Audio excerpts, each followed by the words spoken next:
Assalamualaikum warahmatullahi wabarakatuh. Rekan-rekan, kali ini saya akan menjelaskan bagaimana membuat artikel ilmiah untuk jurnal dari skripsi. Ya, pembahasan kita ada 5 bagian ya. Yang pertama, rekan-rekan juga harus mengetahui apa itu jurnal. Yang kedua, siapkan panduan dan template ya dengan mendownload dari link yang sudah disediakan. Kemudian yang ketiga yaitu persiapan tools ya pendukungnya. Kemudian mempersiapkan bahan materi atau dari berkas skripsi rekan-rekan semuanya. Yang 5 adalah tips ya pembuatan artikel ilmiahnya. Nah, pertanyaan pertama, apakah jurnal itu ya atau jurnal ilmiah atau jurnal akademik? Secara garis besar ya, jurnal adalah kumpulan artikel ilmiah.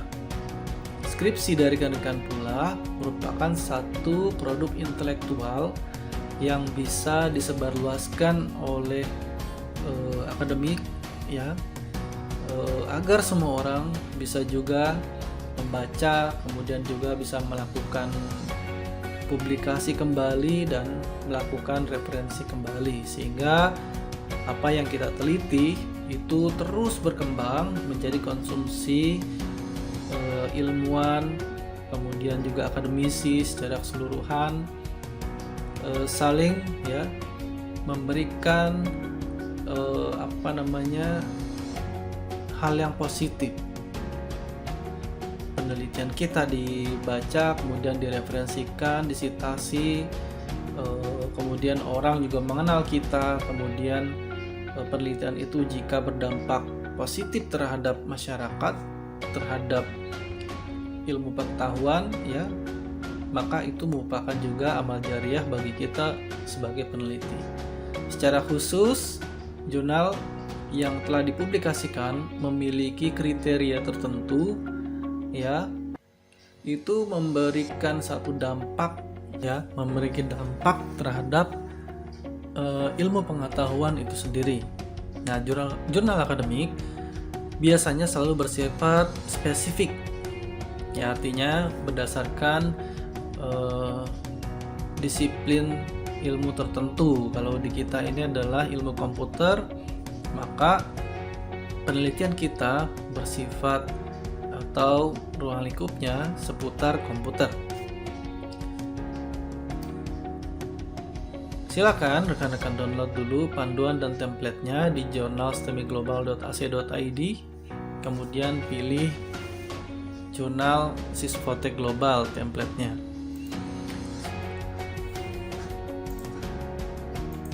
Seperti ini. Tik journal.stemglobal.ac.id. Dan jurnal kita sudah ada 2. Yang pertama AJCSR, yang kedua adalah Sysfotek Global. Silakan dibuka. Seperti ini, nanti lihat di sebelah kanan ya, ada download panduan dan template, tinggal diklik ya, kemudian ya kita download ya. Ini template-nya, silakan di download melalui Drive.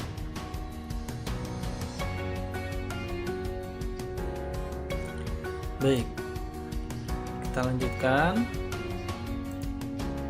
Jikalau sudah mendownload template, silakan download toolsnya. Yang pertama adalah Mendeley. Nanti ya secara tidak langsung plugin itu juga akan terdownload ketika kita sudah melakukan registrasi. Tidak perlu khawatir, Mendeley ini free untuk kita, jadi tinggal registrasi kemudian install plugin untuk Microsoft Word-nya. Ya, ini situs Mendeley, bisa dibuka.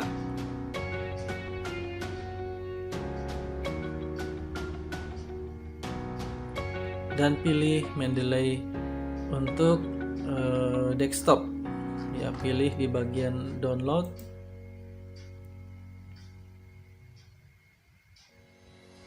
Ini pilih download Mendeley desktop for Windows. Ya. Karena saya sudah terinstall, saya tidak perlu. Yang Kemudian adalah Grammarly. Ini Grammarly ya. Silakan download versi yang free. Kebetulan saya punya yang premium ya. Kalau premium tentu berbeda fitur dan fasilitasnya.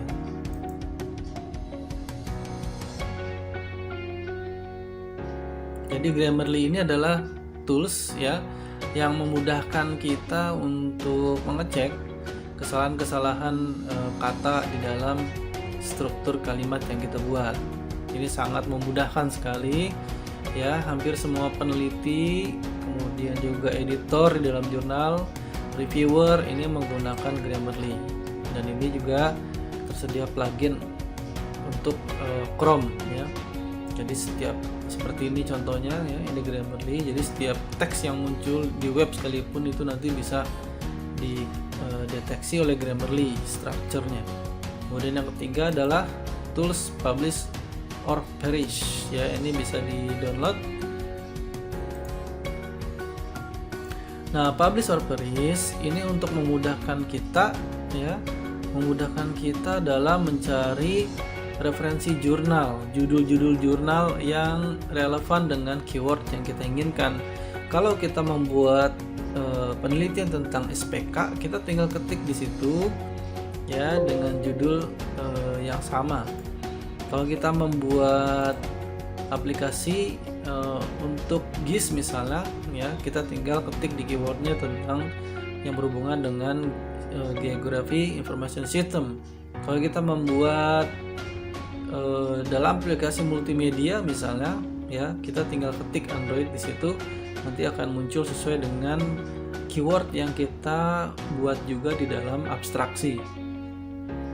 Ya, ini juga free yang sudah diinstal seperti ini. Nanti ini adalah untuk Mendeley desktop ya. Ini contoh-contoh jurnal yang saya masukkan, nanti bisa dibuat per menu ya, per konteks. Jadi kalau misalnya saya mau membuat jurnal untuk ITB, saya masukkan referensinya ke sini ya. Untuk yang lain juga supaya nanti ketika kita buat referensi dalam satu paper itu tidak kesulitan mencarinya.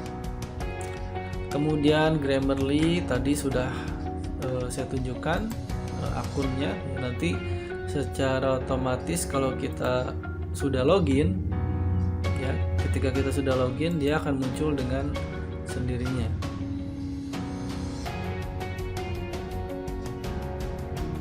Ya, karena saya belum login, di sini Grammarly-nya belum muncul.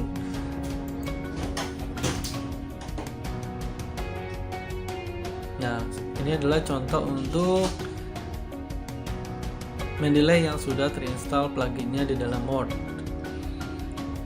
Kemudian Publish or Perish ini adalah contoh ya, contoh misalnya saya mencari referensi dari Scopus. Apa itu Scopus? Scopus itu adalah indeksasi jurnal yang memiliki kualifikasi tertentu.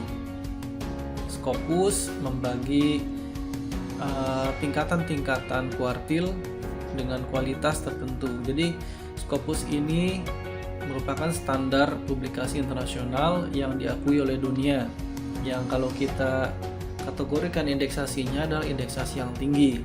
Nah, kalau yang sedang itu ada Copernicus, yang rendah itu ada dari Indonesia ataupun internasional juga ada seperti BASE, kemudian Garuda, kemudian ada Analytics, ya OneSearch itu yang rendah.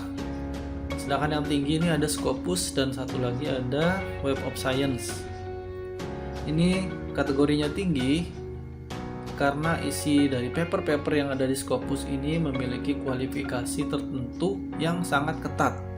Bahkan ya kalau kita mau publish di jurnal yang sudah terindeks Scopus ya, biayanya pun tidak sedikit. Ya, jadi Scopus adalah sebuah mesin untuk indeksasi yang membuat grade. Nah, grade Scopus adalah internasional yang bereputasi. Ini saya contohkan di keyword, saya ketik Arduino.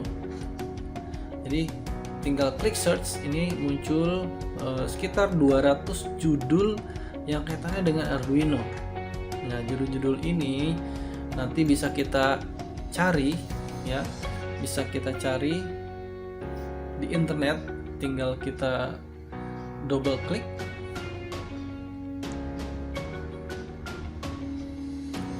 Nah, ini adalah judulnya ya.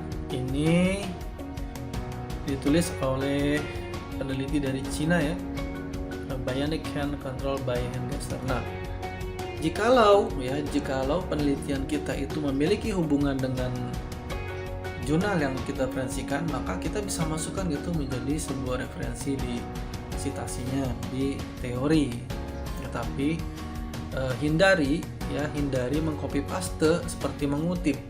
Bahkan parafrase pun mungkin kita hindari. Kita lebih banyak membaca dari jurnal itu, kemudian kita representasikan dengan bahasa kita sendiri, ya mungkin hampir mirip dengan parafrase. Tetapi kalau parafrase itu diambil biasanya dari pengertian, kemudian diterjemahkan dengan pengertian berdasarkan yang kita tulis dengan pemahaman kita sendiri, tetapi tidak merubah maknanya. Berbedanya dengan membuat sendiri citasi, itu biasanya karena kita sudah baca isinya, kita sedikit memahami, dan kita cantumkan nomor citasinya di dalam referensi di penulisan teorinya atau di metodenya. Biasanya kita tidak perlu panjang-panjang ya, nanti akan dicontohkan bagaimana penulisannya. Ini bagaimana cara kita membuat citasinya ya, atau mendapatkan papernya ya. Kalau rekan-rekan mau mendapatkan paper, nanti bisa buka di website khusus ya untuk membuka ini kan di Scopus berbayar ya. Nanti rekan-rekan bisa mendapatkannya secara free. Saya akan berikan linknya tersendiri karena secara legalitas memang tentu itu bukan suatu hal yang legal bagi akademisi, tetapi peneliti masih menggunakan itu sebagai satu instrumen pendukung mendapatkan jurnal-jurnal yang internasional. Nah, ini sudah disitasi untuk 30 dokumen, dan ini sudah cukup tinggi ya, sudah luar biasa. Selanjutnya, persiapkan bahan materi ya, bahan materi dari skripsi rekan-rekan. Nanti kita akan mengambil judul, kemudian penulis, email, abstrak, latar belakang, referensi teori, metode penelitian, hasil dan pembahasan, dan juga kesimpulan.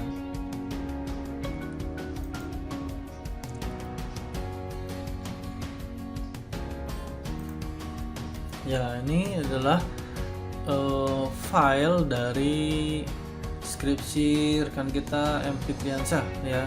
Ini disiapkan, ada cover, kemudian abstrak, kemudian juga biasanya seperti ini strukturnya, dari bab 1 sampai bab 5 disiapkan.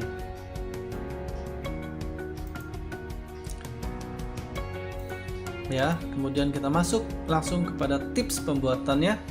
Silakan rekan-rekan download dulu. Yang belum ya, yang sudah silakan dibuka.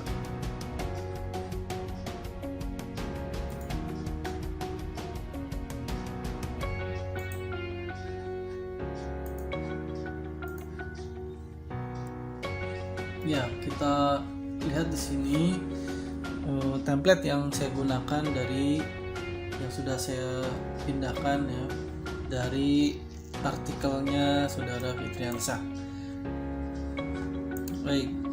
Nah, pertama yaitu di bagian atas, di sini ada nama jurnal, ada volume, nomor, dan juga ini tahun terbitnya dan nomor ISSN. Kemudian ada judul, penulis, kemudian afiliasi, email, abstrak dan abstrak bahasa Inggris, kemudian bab 1 ya, bab 2, bab 3, bab 4 dan juga kesimpulan, serta daftar pustaka. Di sini daftar pustakanya ada 15. Kita mewajibkan rekan-rekan untuk mencantumkan referensi daftar pustaka jurnal itu 80%, minimal 10 total daftar pustaka. Jadi rekan-rekan, kalau di skripsinya buku itu adalah mayoritas, di jurnal referensinya ya jurnal referensinya mayoritas jurnal dengan komposisi 80%, 20%-nya selain jurnal. Upayakan e-book yang memiliki penerbit ya, seperti O'Reilly ya, dan sebagainya. Baik, yang pertama adalah kita buka bagian cover.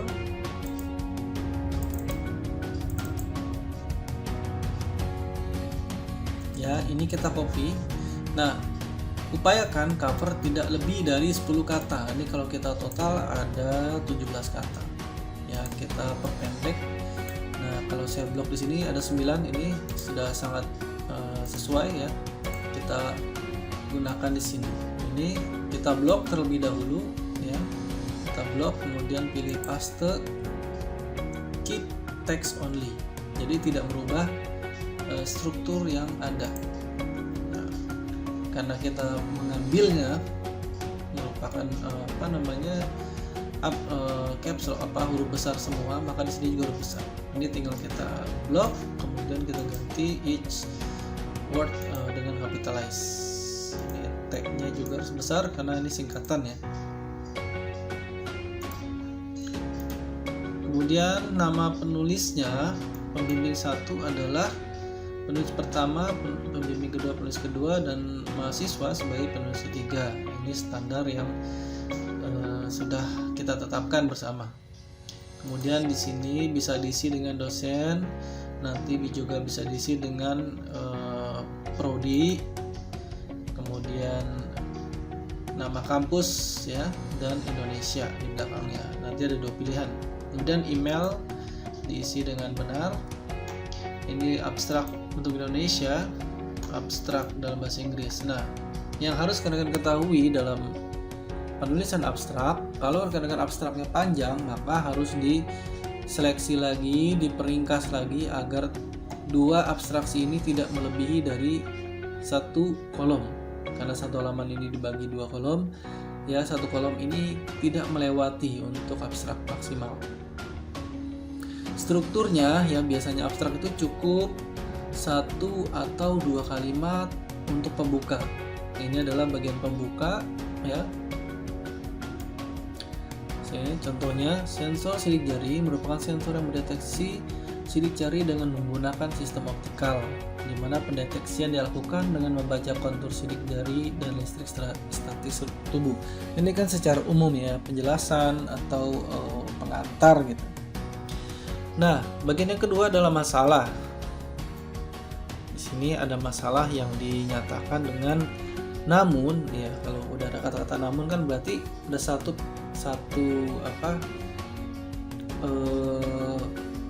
pernyataan sebuah masalah ya. Namun data yang dihasilkan oleh sensor fingerprint secara umum hanya bisa diakses jika terhubung langsung dengan modul fingerprint. Jadi data ini secara umum hanya bisa diakses jika terhubung langsung dengan modul fingerprint. Ya, penulis menyatakan ini masih merupakan sebuah celah ya, gap masalah yang bisa diteliti. Nah, disambung kembali masalahnya, dari kondisi tersebut tidak memungkinkan bagi manajer operasional atau manajer bisnis untuk memantau disiplin absensi karyawannya karena data absensi tidak dapat diakses secara langsung, harus melalui proses unduh dari software bawaan mesinnya. Jadi harus menunggu secara berkala diunduh ya datanya, baru bisa diketahui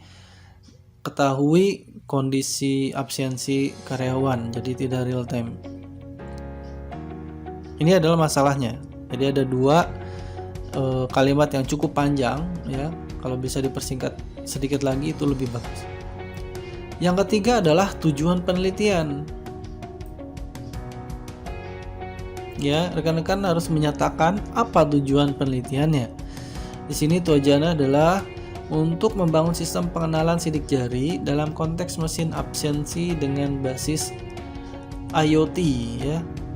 agar pengelolaan data sidik jari menjadi terpusat sehingga dapat mudah diakses tanpa harus terhubung langsung dengan modul sensor sidik jari yang ada ya. Jadi ini merupakan tujuannya. Kemudian metode yang akan digunakan adalah client server. Ini pernyataan yang berbeda tetapi digabung ya, tujuan kemudian metode, kemudian adalah hasilnya apa, nanti dinyatakan juga jikalau memiliki nilai persentase data ya. Boleh juga ditambahkan di sini kesimpulan jikalau masih memungkinkan. Jadi secara umum strukturnya adalah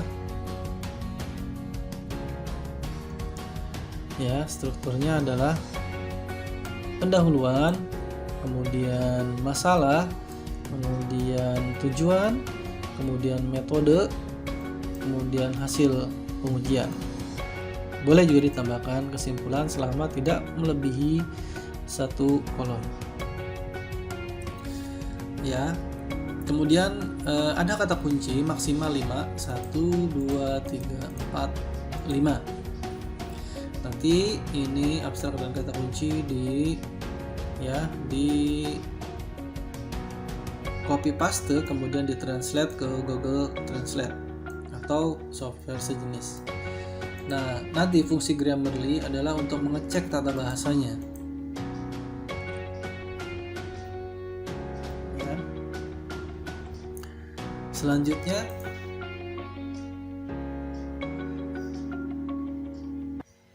ya, itu tadi contoh yang pertama adalah mengcopy paste dengan memblok dan paste spesial, keep text only. Oke. Kita juga sudah membahas tentang abstrak, cara menulis abstrak ya. Nah, selanjutnya adalah cara mengcopy gambar. Tapi sebelumnya rekan-rekan buka dulu. Gambar itu biasanya ada di bab 4 ya, silahkan dibuka bab 4-nya.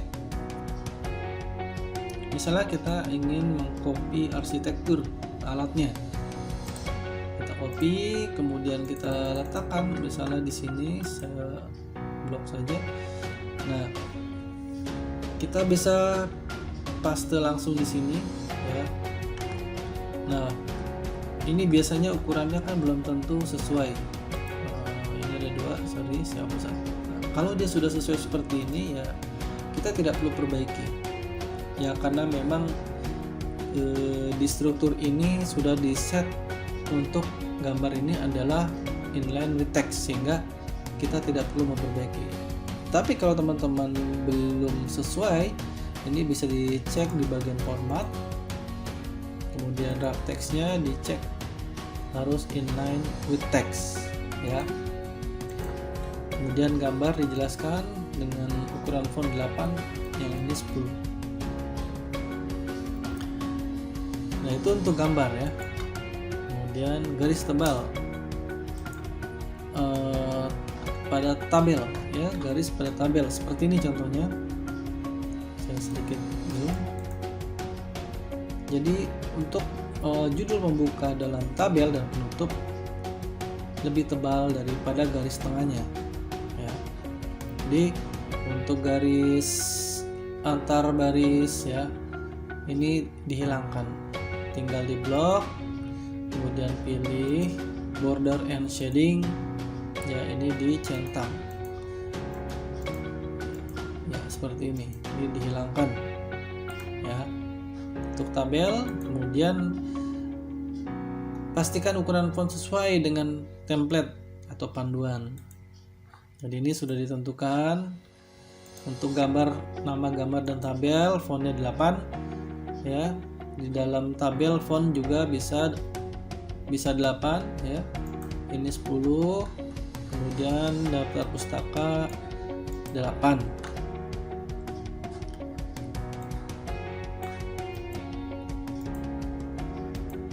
Untuk judul ini ya, untuk judul ini 24 ya, judul 24. Baik, selanjutnya kita masuk dalam teknik referensi. Nah, jurnal ini kan komposisinya 80%. Bagaimana cara kita mendapatkan jurnal sehingga kita tidak merasa kesulitan untuk membuat jurnal yang banyak sebagai referensi. Nah, kalau contoh dari MP3 ini jurnalnya ada 15 ya. Ada 15 dan ini hampir semuanya jurnal ya, hampir semuanya jurnal kalau tidak salah. Dan yang paling bagus memang semuanya jurnal ya. Ada label. Ya, yang bagus semuanya jurnal.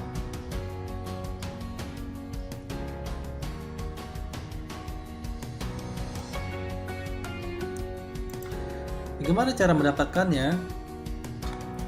Kalau rekan sudah download ya tools software Publish or Perish, silakan tadi seperti yang sudah saya jelaskan sebelumnya untuk mengetik kata kuncinya. Misalnya di sini ada Thingsboard.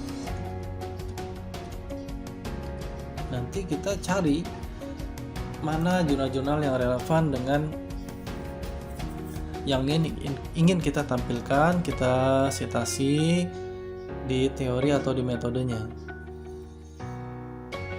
Nah, ini hasilnya ada ya 1, 2, 3, 4, 5, 6, 7, 8, 9, 10, 11. Ada 11.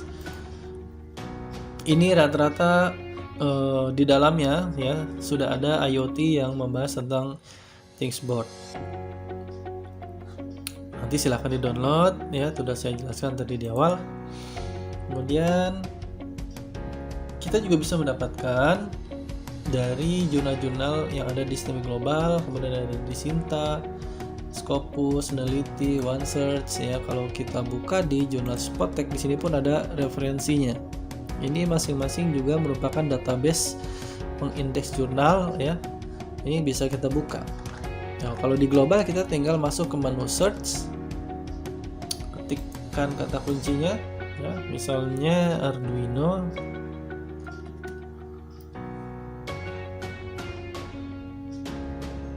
Ya, nanti akan muncul 3 buah jurnal.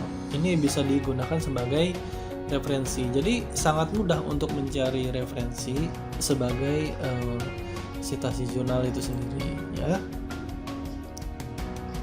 Selanjutnya adalah penulisan citasi. Nah, ini yang sudah masuk ke dalam teknis yang biasanya sangat sulit bagi pemula. Jadi penulisan citasinya yang tepat adalah menggunakan bahasanya sendiri. Minimal parafrase ya, bukan kutipan. Tetapi kita jika menggunakan jurnal, misalnya saya download di sini.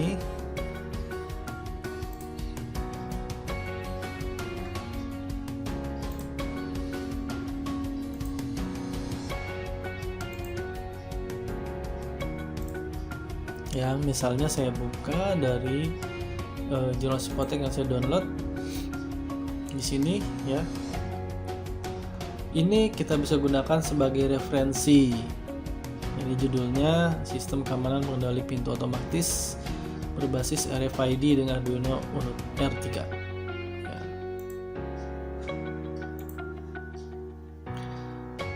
Kita bisa cek di sini cara membuatnya. Ini masih cara yang lama ya. Ini masih tahun-tahun sebelumnya. Kita ambil ya yang sudah menggunakan terbaru.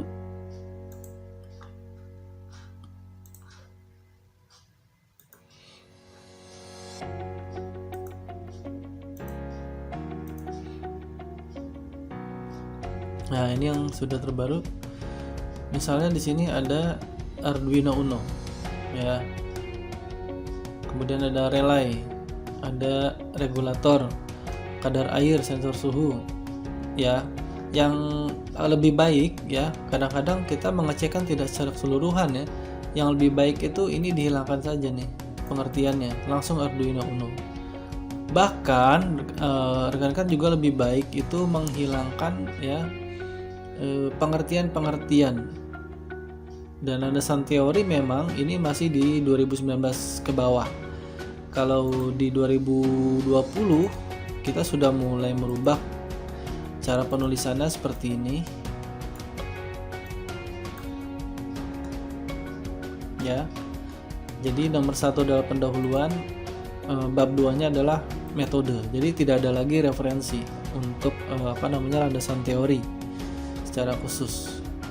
Jadi semuanya landasan teori itu memang langsung kita cantumkan di dalam pendahuluan, metode, ya. Tidak lagi kita harus mencantumkan Arduino merupakan bla bla bla bla bla, ya. Penelitian yang seperti itu dalam jurnal-jurnal yang berkualitas sudah tidak relevan. Jadi langsung fokus kepada pembahasannya. Kemudian gimana kalau kita mau mencantumkan teori-teori itu? Nah, masukkan saja sitasi penomorannya ke dalam kata-kata yang menarik, kata-kata yang ingin kita sitasi. Misalnya di sini contohnya adalah ada klien. Nah, di sini klien kita referensikan nomor 1. Kalau kita di daftar pustaka kita cek apa itu klien, nanti kita bisa download ya di jurnalnya si Fadli, analisis dan perancangan sistem informasi administrasi dan transaksi berbasis client server. Di sini mungkin dia akan menjelaskan dan membahas tentang klien itu sendiri, walaupun di sini ada client server ya. Nanti di dalamnya itu berhubungan dengan apa yang kita bahas tentang klien. Bahkan kalau kita mau lebih teliti, bukan hanya kliennya, tetapi di sini memenuhi permintaan klien. Apa sih jurnal yang relevan dengan permintaan klien? Berdasarkan wawasan tertentu, kita ingin mereferensikan orang itu, kita ingin arahkan dia membaca tentang penerapan tentang apa itu klien, bagaimana perkembangan teknologi dalam klien. Nah, kalau di sini kaitannya bagaimana pemenuhan permintaan terhadap klien seperti itu. Kemudian ada protokol MQTT juga, ini bisa dimasukkan. Ini ada IoT kita masukkan ya. Kemudian melakukan suatu tugas user, ini ya, kata-kata ini ada di dalam jurnal yang kita tuju. Di situ secara spesifik ataupun secara khusus membahas tentang kata-kata yang kita referensikan. Ya, ini sebanyak mungkin. Jadi kalau rekan-rekan mau menaruh nomor di sini atau referensi di sini, bukan cuma bisa 1, bisa 2, bisa 3 ya. Jadi di sini 6 langsung nomor 7, 8, 9, 10 misalnya. Ternyata memang di misalnya di IoT tadi di sini ada banyak sekali jurnal, maka kita bisa referensikan ada banyak jurnal di situ. Artinya satu paragraf itu bisa banyak sekali jurnal. Maka tidak perlu khawatir kesulitan jurnal. Oh Pak, berarti saya jurnal bisa 20 lebih dong Pak kalau begitu. Betul, memang betul. Jadi jurnal yang baik, jurnal yang bagus itu referensinya juga banyak. Semakin banyak kita menampilkan referensi, semakin kaya akan keilmihan itu sendiri. Walaupun mungkin strukturnya belum begitu sempurna ya bagi jurnal yang berkualitas, tapi tidak apa-apa, itu belajar. Dengan sendirinya nanti kita akan mengeluarkan penulisan sitasi dengan bahasa sendiri tanpa ada parafrase sedikit pun. Oke, next ya. Nah, untuk Mendeley, kalau rekan-rekan sudah membuka register, kemudian plugin yang sudah diinstal, ini tinggal kita tambahkan saja. Tadi misalnya jurnal yang saya download, ini jurnalnya ya, nomornya ini sudah pernah saya download sebetulnya. Saya ambil yang di bawahnya, misalnya open.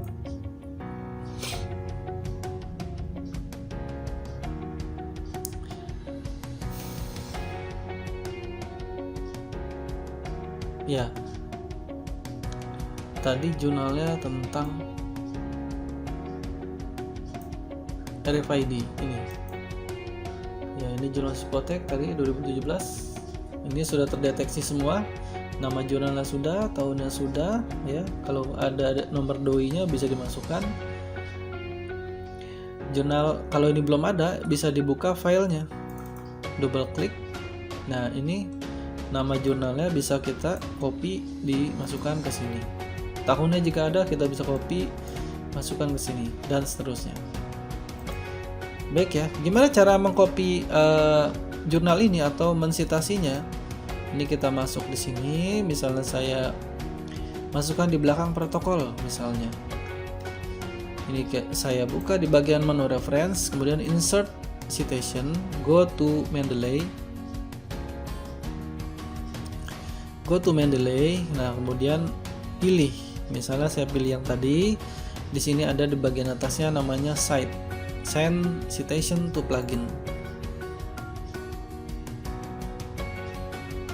Nah, dengan sendirinya protokol ini akan memiliki nomor citasi. Jika nomor citasinya dari awal, maka dia akan mengurut. Karena ini kan sudah diduplikat datanya, sumbernya juga sudah tidak relevan, sudah dipindahkan datanya. Jadi ini dia kalau saya klik itu satu quotes nomor itu keblok ya dengan kurung awalnya.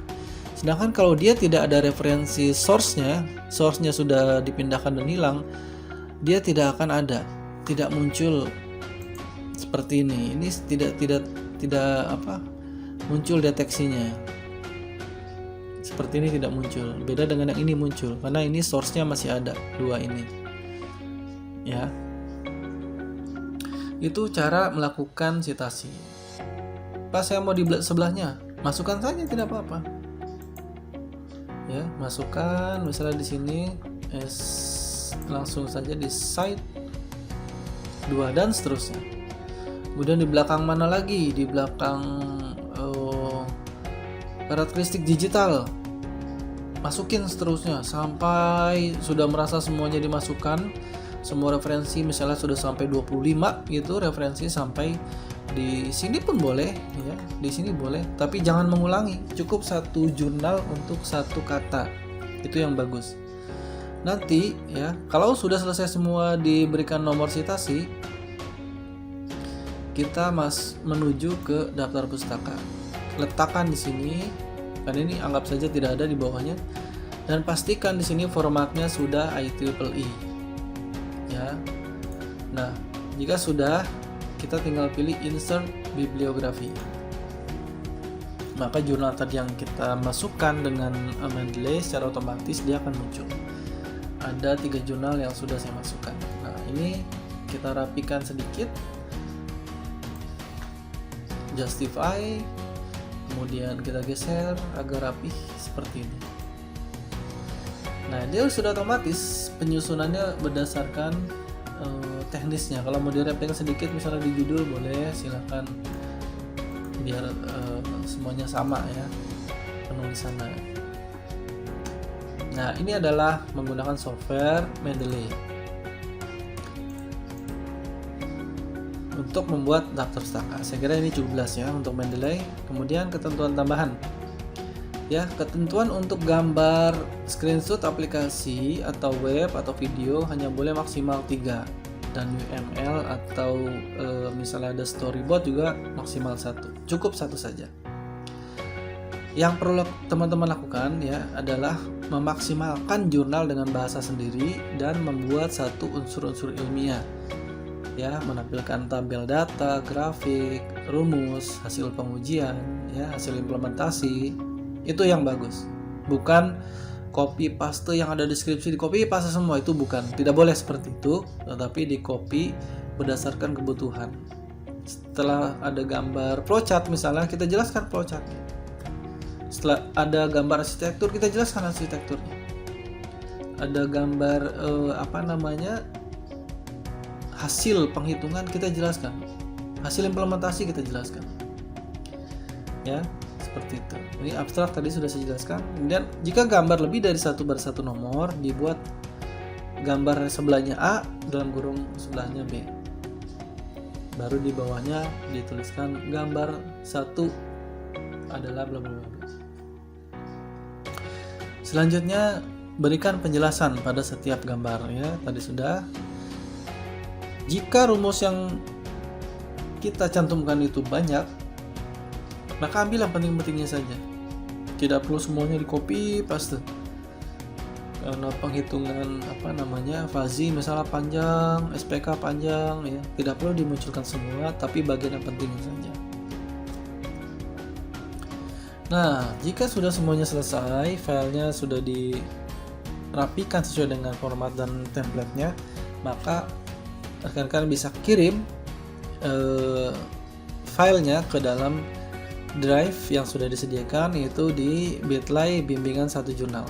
Nanti kami di tim LPPM akan mengecek jika semua formatnya sesuai, maka file akan kami pindahkan ke artikel fix di drive Bitly artikel fix. Langsung kami pindahkan dan kami akan kabarkan jurnal sudah kami terima. Nah, kalau sudah diterima, maka kami akan berikan tanda tangan untuk sebagai bukti bahwa penyerahan jurnal sudah selesai. Tetapi juga harus dipastikan setiap jurnal akan kami cek dengan software plagiarism dengan maksimal 20% tingkat plagiasi. Jika bimbingan pertama kami cek masih banyak kesalahan, kami akan kabarkan, kami kembalikan hasil reviewnya untuk diperbaiki. Nah, hasil perevisiannya di-upload di dalam bimbingan jurnal drive yang kedua. Setelah itu, ya, baru kami akan review kembali apakah ada kesalahan lagi atau tidak.